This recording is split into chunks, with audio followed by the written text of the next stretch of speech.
Good morning, or depending on when you're watching this, good afternoon, good evening, or good night. My name's Ross, and as always told, out of Voice of Radio, and today I'm a very happy boy. Because for weeks now I have been telling you breathlessly that we are getting a Lucario VSTAR, and now we've actually finally had it revealed, and it's now official. And this is good. As I told you in the Darkrai video earlier, when I'm showing you this news, this information, I am very careful as to what I'm reporting coming out of Japan. This was listed on Japanese sales sheets a while ago, or listings on distributors or whatever. It was information that seemed very legit, and it turns out it is. Though I do need to mention, like we did with the Darkrai one earlier, this is not like the Leafeon and Glaceon V-Star boxes that came out in Japan that are very similar to ours. And for that reason, I do think these Lucario cards are more likely to be put into sets than be released as their own boxes. If they were boxes like Leafeon and Glaceon, I would think we would get our own boxes. I am not so sure about that now. And if you are in Japan and you want to buy this Lucario box, well, I've got wonderful news. It's full of great cards. It's got Quick Ball. It's got Ultra Ball. It's got Professor's Research Rowan. It's got that new Cynthia card. It's got Boss's Orders Cyrus. It's got Choice Belt. It really is a very good deck. Now, I'm not saying it's going to be perfect out of the box. I don't think we've seen a full 60-card list. But I am telling you that actually this has got a bunch of really good cards in. And if you are in Japan and you are playing in Japan, buying this is going to get you a bunch of staples as well as your Lucario, and that seems like a rather lovely thing indeed.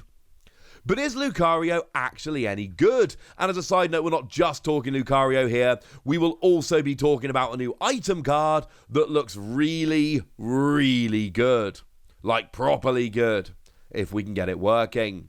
So our translations here do come from the lovely Antoine Boulet, as I'm sure you all know by now. And Lucario V is fine? What we've got here is 2 energy, 50 damage. Discard a special energy from your opponent's active. I don't like that it's 2 energy. I like discarding special energy, don't get me wrong, that's quite nice. But I think it's fair to say this might not be the best attack ever. However, we've also got free energy 120, yay! Once again, I think this is one we can kind of ignore. It's not a particularly good card. For what it's worth, it is actually the third Lucario V we've seen. Now, the one from Fusion Strike was in the family deck over in Japan. That one is actually like full-on hot garbage. That one, there are very few Pokemon cards that I can out-and-out say, this is complete trash. But this is complete trash. Like, literally to the point, it's got free energy 120, that's the only attack. Whereas this one's got free energy 120, but it's 2 colourless rather than 2 fighting, which is better. And it's got the first attack. The one from Fusion Strike is garbage.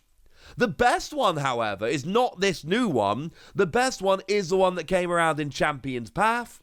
Because single energy, 40 to the active, 20 to one of your opponent's bench. Free energy 180, can't use it next turn, but that's fine.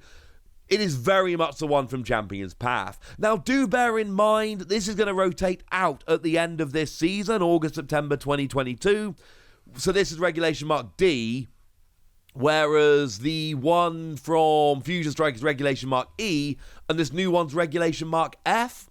So I do think it's going to run out. Well, I don't think it's going to run out. I know for a fact it's going to run out. So what I'm telling you is, until we hit rotation, use the one from Champion's Path.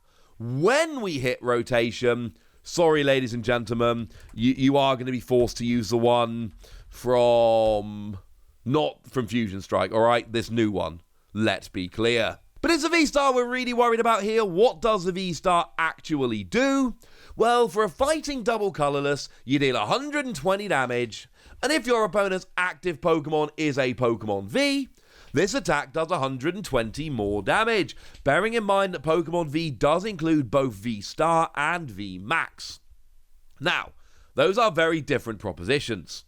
When we're talking about Pokemon V-Star, 270 is a good number to hit. Like, the most we've seen is Arceus and Charizard, who come in at 280. 270 is a decent amount of damage. And you can do that by adding in a choice belt, which we've already mentioned is very much in this deck, which is lovely. So with a choice belt, you're hitting 270, you're getting all the Pokemon V, the majority of V-Star, and you can do an extra 10 damage, right? And you're not getting V-Maxes, but that's alright, you're not a million miles away. So this is good. For free energy, this is good.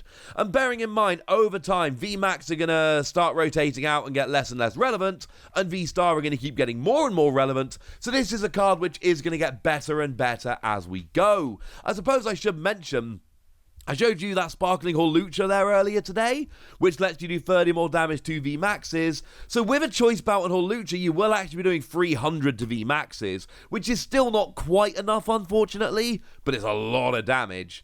And to be fair, if you combine it with the first Lucario, the Lucario V, that would be 340 and would actually be enough. I'm just putting it out there, that's kind of cool. So yeah, I like this attack. You're smashing Pokemon V. And it's as simple as that. Are you smashing Pokemon V as well as Victini does? I don't think you are. Sorry, ladies and gentlemen, I still prefer Victini here. And you know I'm a man that likes their fighting Pokemon. But the fact of the matter is, I think if you want to be smashing Pokemon V, Victini is still the best option. Now, it is also worth pointing out, Victini gives up 3 prizes rather than 2. And Victini will be rotating out before too long. So, I mean, the good news is it is Regulation Mark E, so it will be in the format for another year yet. But the bad news is it is giving up 3 prizes. But 2 energy, 220 to Pokemon V, yeah. But then again, that's not really getting V-Star, is it? Whereas Lucario is. So I don't know. There's definitely a choice to be made between them. They're both pretty cool. As for the V-Star power, fighting colorless energy, 70 damage for each energy attached to your opponent's Pokemon in play. That is all of them. So if they've got 5 energy out, you're doing 350. It's not going to work all the time. There are going to be some low energy decks against which this doesn't really work, but 5 energy gets anything. 4 energy gets anything but V-Maxes. And come on.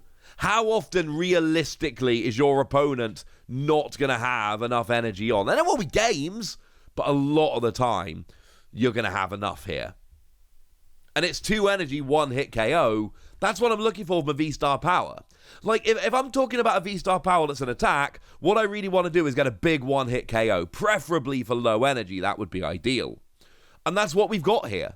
So you know what? Yeah, that's kind of awesome, ladies and gentlemen. That's kind of awesome. But there is one other new card in here that we need to have a chat about as well. It is Gritty Pickaxe. It's an item card that says you reveal the top card of your deck. If it's a fighting energy, attach it to one of your bench Pokemon.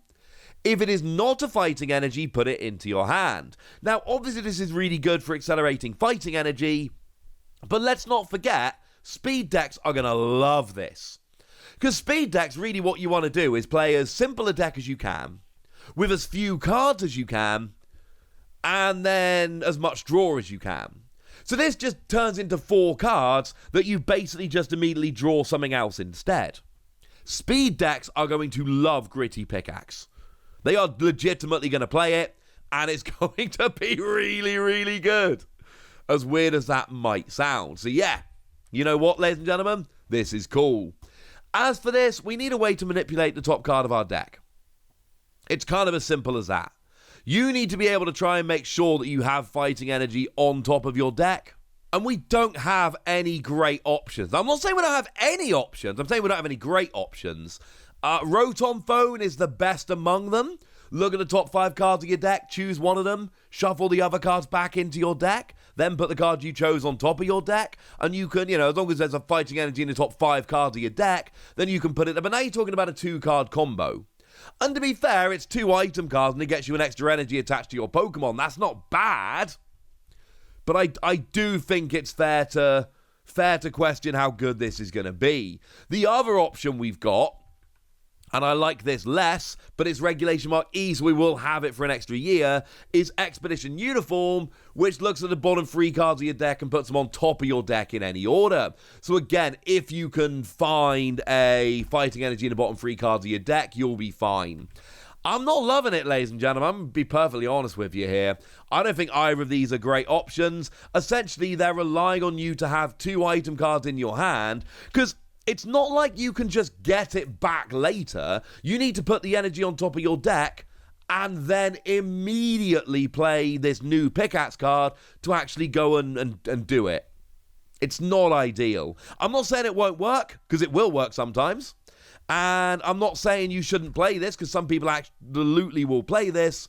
But I am saying that both of these, they're more awkward than we might like. And if I've missed something obvious, if there's a better option than either of these and I'm just being a big dumb dummy, please let me know in the comment section. I'm trying to avoid the phrase big dumb dummy. It'll hurt my feelings. But I'm searching for the phrases that those cards use, and those are the best options. Yeah. Okay, right, fine. I will say Jirachi Amazing Rare. Alright, Jirachi Amazing Rare, when it's in the active, look at the top 2 cards of your deck, put one into your hand and the other one on top of your deck. But it only works if it's active, and then you got to get it out the active, and you're only looking at the top 2 cards of your deck. I mean, I want an excuse to play Jirachi Amazing Rare. Maybe it works, I don't know, but I am skeptical, ladies and gentlemen. I am skeptical. This is still a great card, and if we get a better way to stack the top of our deck in the future, yes. But even without that, like, if the worst case scenario is that I'm just drawing an extra 4 cards through the game and making my deck a bit faster and a bit more consistent, I don't think that's the worst thing ever. I'm going to go ahead and give this one 4 Wassies. I like the first attack, and I do like we got some extra energy acceleration. I love the V-Star power, and I know it's not going to work in every matchup, but it's going to work in enough to make me happy. I think this is pretty cool. But I want to know what you think. So let me know in the comment section, would you? Go nuts! Be nice! And then make sure you like this video, subscribe to this channel, follow me on Twitter at TheWassie, and Twitch for some live action at twitch.tv/PTCG Radio. If you want to support the channel, get some bonus podcasts and all that good stuff, head on over to patreon.com/PTCG Radio, where you can do exactly that. But by far the most important thing as always, look after yourselves till next time, would ya? Thank you very much for watching. My name's Ross, and you've been watching PTCG Radio.